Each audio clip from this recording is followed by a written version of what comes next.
भारत ने मंगलवार 16 सितंबर को दोहा में किए गए इजरायली हमले पर गहरी चिंता व्यक्त की है। इसके अलावा कतर की संप्रभुता के उल्लंघन की स्पष्ट रूप से निंदा की है।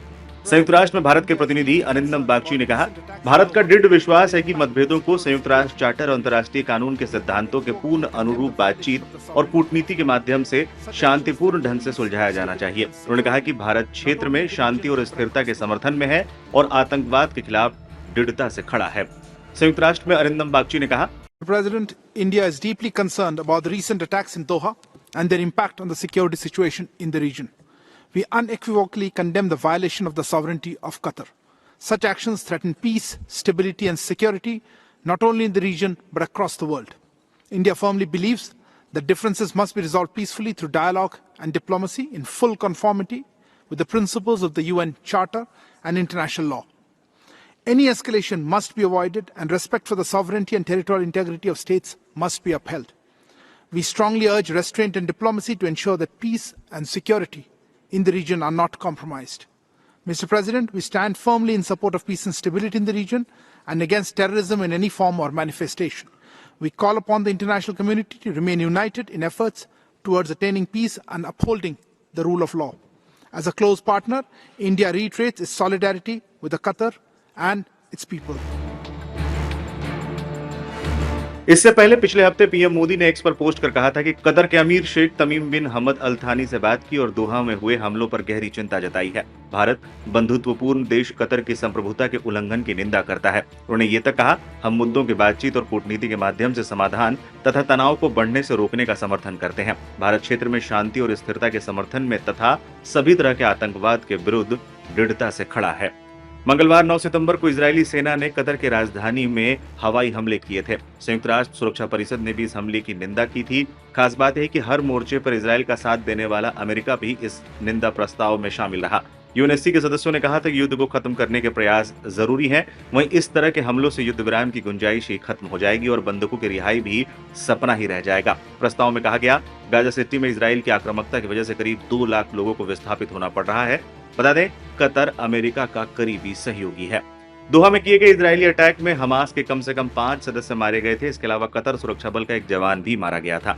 हमास नेता कतर में अमेरिका द्वारा प्रस्तावित डील पर चर्चा के लिए इकट्ठा हुए थे। यूएनएससी के सदस्यों ने कहा कि इजरायल ने कतर पर हमला करके बहुत गलत किया। कतर और मिस्र गाजा में संघर्ष विराम की मध्यस्थता के प्रमुख प्रयासों में शामिल रहे हैं। अमेरिका के आग्रह पर कतर ने वर्षों से दोहा में हमास के राजनीतिक नेतृत्व को आश्रय दिया है ताकि इजरायल और हमास के बीच बातचीत की संभावनाएं बनी रहें। अब जिस तरीके से भारत ने यूएन में इजरायल को लेकर रुख दिखाया है, इसकी चर्चा जोरों पर है।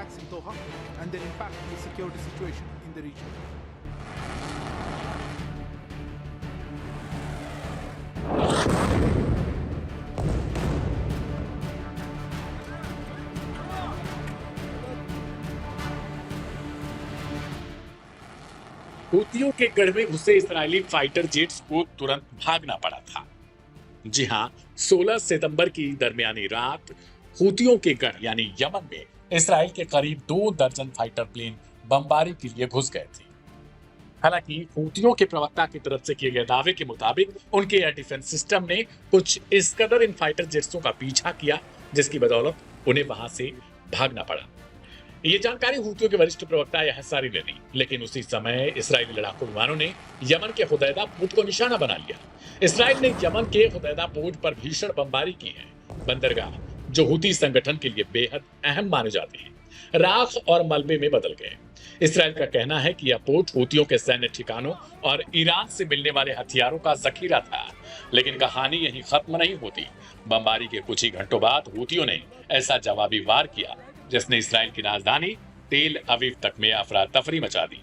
हूती संगठन ने दावा किया कि उसने हाइपरसोनिक मिसाइल दागी जो सीधे इस्राएल की जमीन पर गिरी। इस हमले से पहले ही यरूशलेम में अचानक सायरन बजने लगे।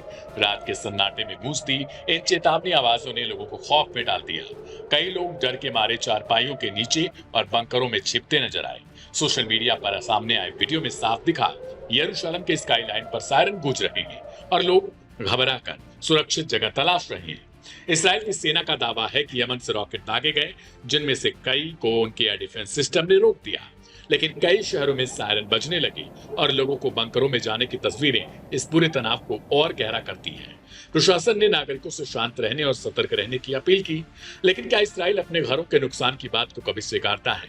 जानकारों का कहना है कि इसराइल की रणनीति है कि अपने घरों में नुकसान को छिपा कर रखो और दुश्मनों को यह एहसास कराओ कि अगर वे इसराइल पर हमला करेंगे तो उसका सुरक्षा सिस्टम उसे खाक कर देगा, यानी मनोवैज्ञानिक दबाव बढ़ेगा। दरअसल यह हमला एक जवाबी कार्रवाई है। कुछ ही दिन पहले इसराइल ने यमन के हूती ठिकानों पर भीषण हवाई हमले किए थे। उन हमलों में रिहायशी इलाकों, सैन्य मुख्यालय और ईंधन स्टेशनों को निशाना बनाया गया।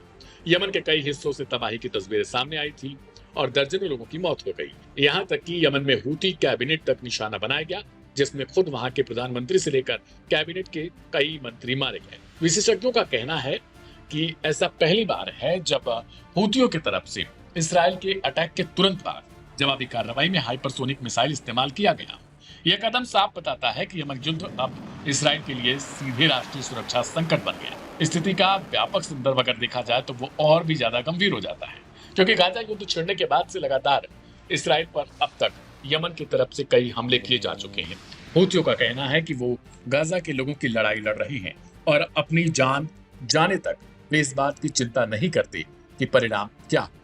कतर, सीरिया, इराक, लेबनान और ईरान समर्थित गुटों के बाद अब यमन भी इस लिस्ट में जुड़ा है और हर हमले के साथ पूरे क्षेत्र में तनाव और गहराता जा रहा है। ऐसे में देखना दिलचस्प हो जाता है कि इसराइल और हूतियों के बीच की लड़ाई आखिरकार कहां जाकर थमती है। इस रिपोर्ट में इतना है।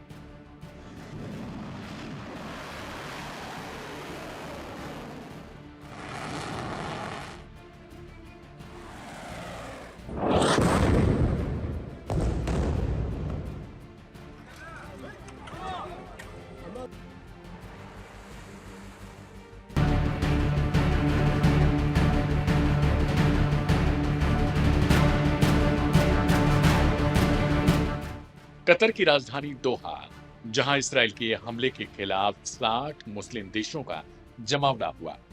पूरी दुनिया की नजर इस शिखर सम्मेलन पर थी, लेकिन नतीजा उतना बड़ा नहीं निकला जितनी उम्मीद जताई गई। इसराइल की निंदा करते हुए एक औपचारिक प्रस्ताव तो पारित किया गया, गजा पर हमलों को नरसंहार जैसा बताया गया, मगर किसी ठोस एक्शन पर सहमति नहीं बन पाई। हालांकि इस मीटिंग ने एक नई बहस जरूर छेड़ दी, इस्लामिक नाटो की बहस। मिस्र, पाकिस्तान और तुर्की ने मिलकर इस आइडिया को उठाया। मिस्र ने सुझाव दिया, अगर ऐसा संगठन बनता है तो उसका मुख्यालय काहिरा में हो सकता है। पाकिस्तान ने कहा कि इसराइल के खिलाफ एक टास्क फोर्स बनाई जाए जो हमलों की निगरानी करे और जवाबी रणनीति तैयार करे, ठीक उसी तरीके से जिस तरीके से नाटो करता है। तुर्की ने भी इसे समर्थन दिया। नाटो के आर्टिकल 5 की तर्ज पर इस पर विचार करने की अनुमति मांगी गई। यही कारण है कि पाकिस्तान जैसे देश के लिए यह एक सुरक्षा गारंटी जैसा है।